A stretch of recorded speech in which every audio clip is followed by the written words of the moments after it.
I wasted my 20s on you, she said before moving in with him, so I blocked her and left the state. She showed up at my engagement party begging for another chance. I know, right? Sounds like the star of some bad rom-com, but that's exactly where I was, standing in the middle of my own living room in Austin, watching my world collapse. I had flown home early from a work trip to surprise Emily. We'd been together since college. 6 years exactly. 6 years of late-night pizza, apartment IKEA furniture, inside jokes only we understood, the works.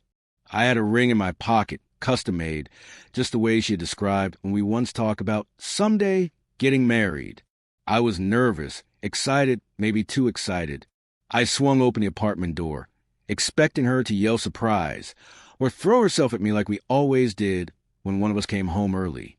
Instead, the apartment was quiet. Not empty quiet, but tense quiet, like the air had been scrubbed clean of warmth. Emily was in the bedroom, suitcase open, meticulously folding clothes with that irritating calm I knew too well. She looked up at me. That look, the one that starts with a flicker of guilt and then hardens into something sharp, something that says, "You're in my way." "You're back early," she said flat, like she was stating a fact, not welcoming me.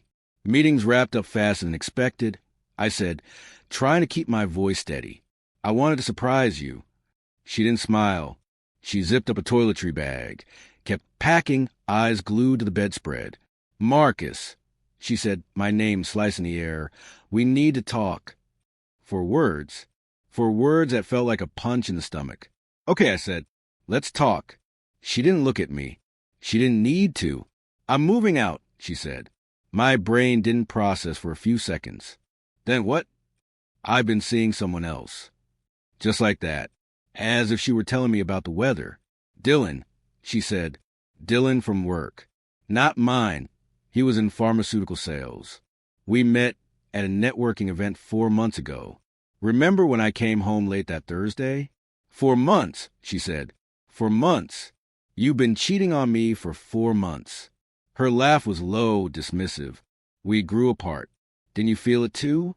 No, I didn't. I thought we were happy. I thought we had years before this moment ever existed.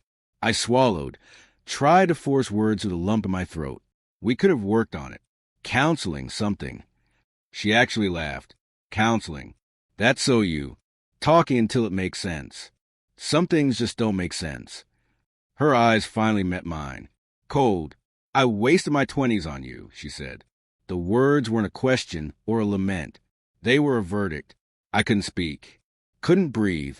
Couldn't process how someone I loved with everything inside me could reduce 6 years into 2 sentences and a suitcase. She went on, describing nights she spent with friends.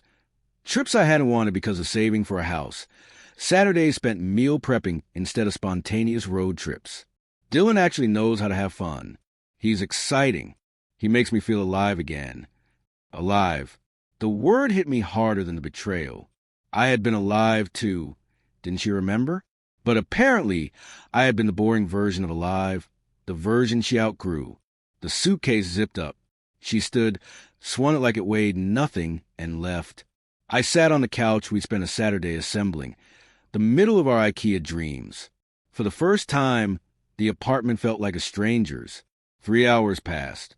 I didn't move. I didn't cry. I just existed, hollowed out, like someone had scooped me from the inside and left a shell behind. The next day, I told my boss I had food poisoning. Not sick, devastated.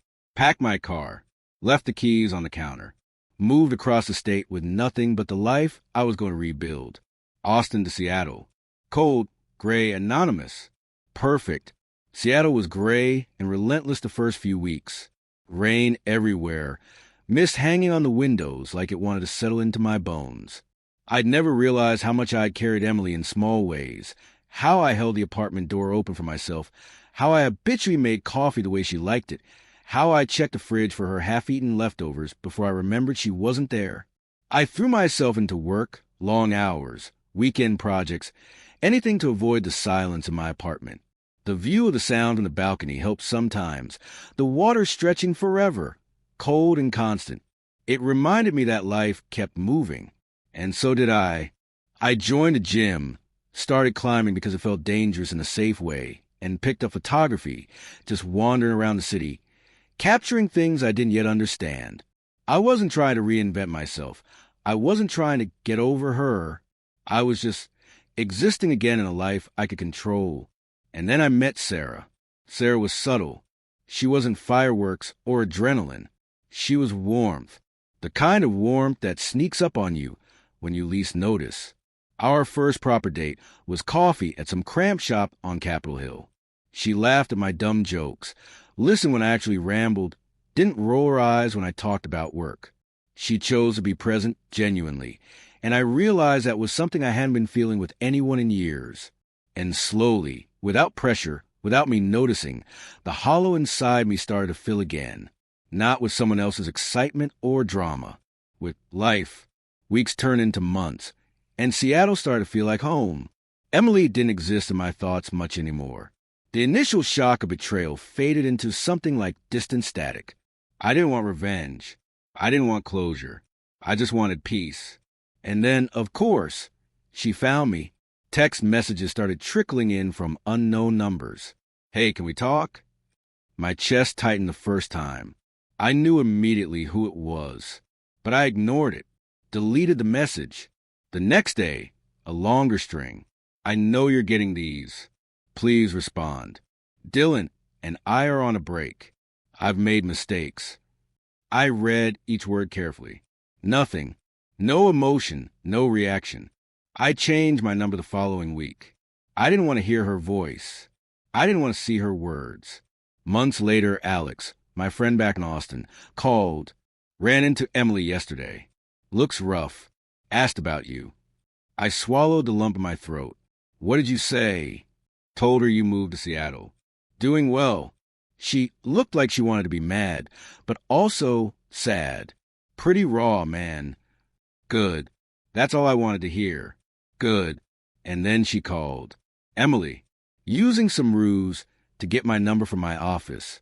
My fingers hovered over the phone, like it might bite me. Marcus, please, I just need a minute. Her voice trembled. I stayed on the line, partly because I wasn't sure why, partly because curiosity and closure are different things, I guess. She admitted Dylan wasn't who she thought he was. He'd been seeing other women the whole time. She confessed she'd thrown away something real for a lie. She begged for forgiveness. She begged for another chance. I told her I was seeing someone. 10 months. Sarah, a woman who made me feel like I mattered. The line went quiet. She couldn't process it. Maybe she expected me to crumble. Maybe she wanted me to regret. But I didn't. Not even a flicker. Not for her. And that was the turning point. 2 years later, Jake, college friend, constant through every messy transition, invited me to his wedding in Hartford. I hadn't been back since I left Austin. Emily was invited. Of course. I didn't dwell on it. I wasn't planning on seeing her. Sarah came with me, and that weekend was the first time I truly felt grounded in the life I'd chosen. Meeting my old friends, sharing inside jokes, holding Sarah's hand through every awkward reunion. It was easy. It was real. And then I saw her, Emily, at the bar, alone, thinner, older in a way that wasn't just years. She saw me and froze.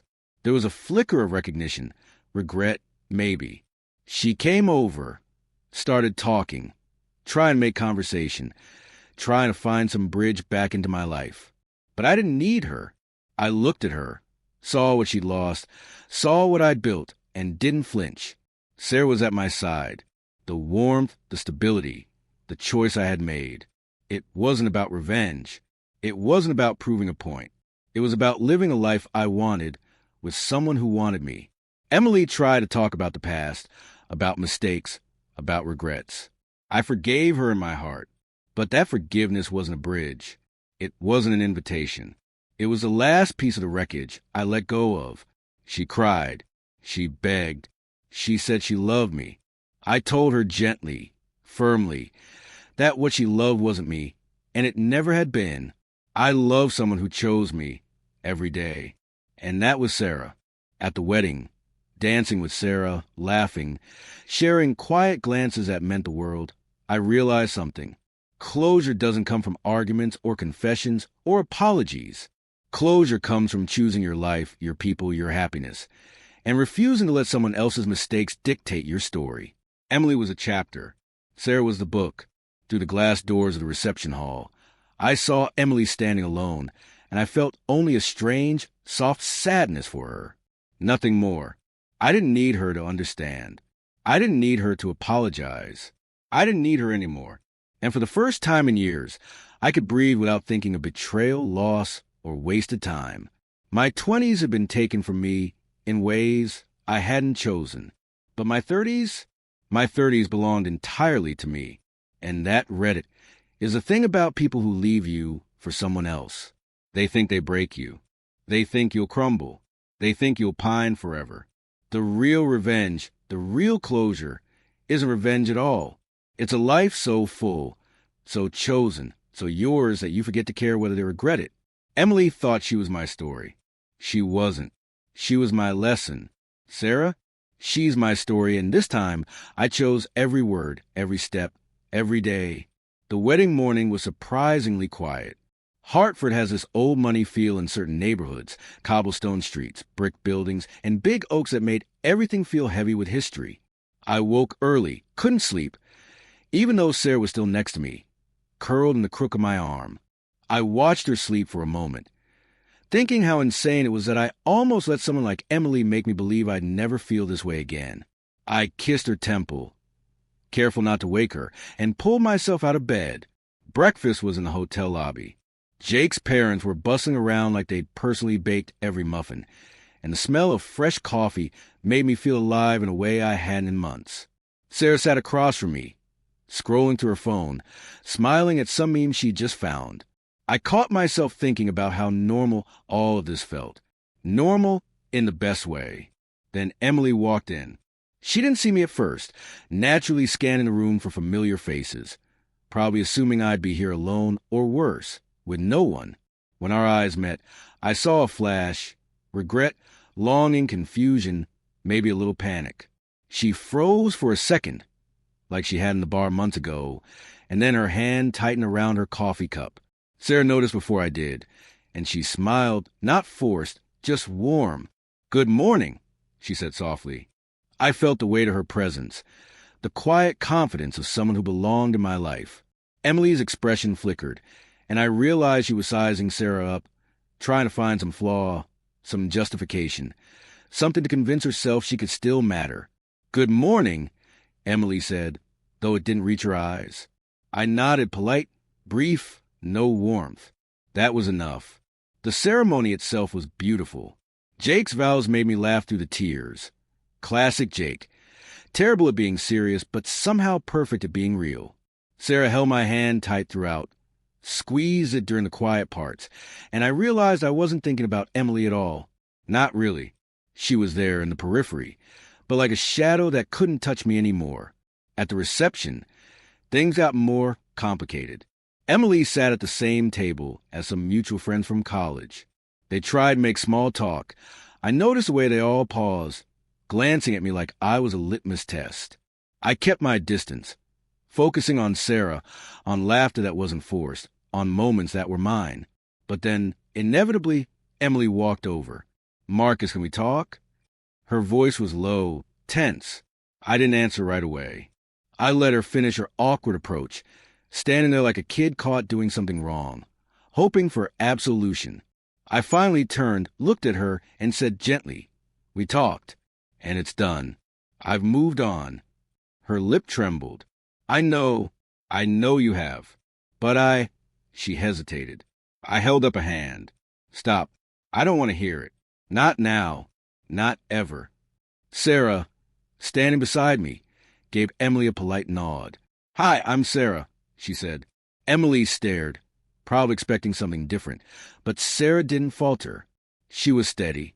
I realized then that I hadn't realized how much I needed someone who could hold the space I used to try to fill with my own efforts.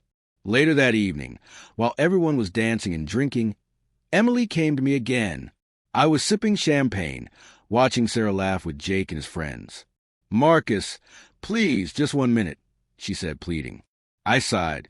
My patience for her manipulation, for her need to control the narrative, had evaporated. I nodded once, curtly. She launched into the same old story. The fear, the regrets, the loneliness, the realization that Dylan was a mistake, that she threw away 6 years for nothing. And I listened for a moment, but not with my heart, with my mind. I realized that everything she said now, every confession, was empty. It was too little, too late. I forgive you, I said quietly. She froze. But forgiveness doesn't mean reconciliation. It doesn't mean I want you back. It means I'm done carrying your mistakes. That's mine to do, not yours. Her mouth opened, probably to argue, to beg, to plead, but she didn't. I turned to Sarah, gave her hand a squeeze. Come on, I said. The dance floor was packed, lights bouncing off the polished wood, laughter and music mixing in a way that made the world feel wide and possible. Sarah and I danced, not in a showy way, not in some desperate attempt to prove something to Emily or anyone else. Just us, real, present, alive. Later, outside for a breath of cold air, Emily was gone. I didn't look back. I didn't need to. I realized that closure, the kind I wanted, never came from her words. It came from living my life, choosing my people, my happiness. The rain had started again, cold drops on my face. But it felt good, fresh, like a reset. The plane ride back to Seattle was quiet. Sarah leaned her head on my shoulder, and I felt the kind of comfort I'd never known with Emily. No fear, no uncertainty, no guilt. Just the steady warmth of someone who chose me every day. And when we landed, when a familiar skyline greeted me, I knew it for sure. My life, the one I'd almost let someone else dictate, was mine. All of it. Every choice, every relationship, every moment.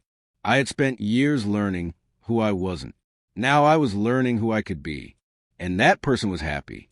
Love is quiet. It is respect. And sometimes the kindest, most loving thing you can do for yourself and the person who no longer belongs in your life is to let go fully and never look back. And I hadn't, not once.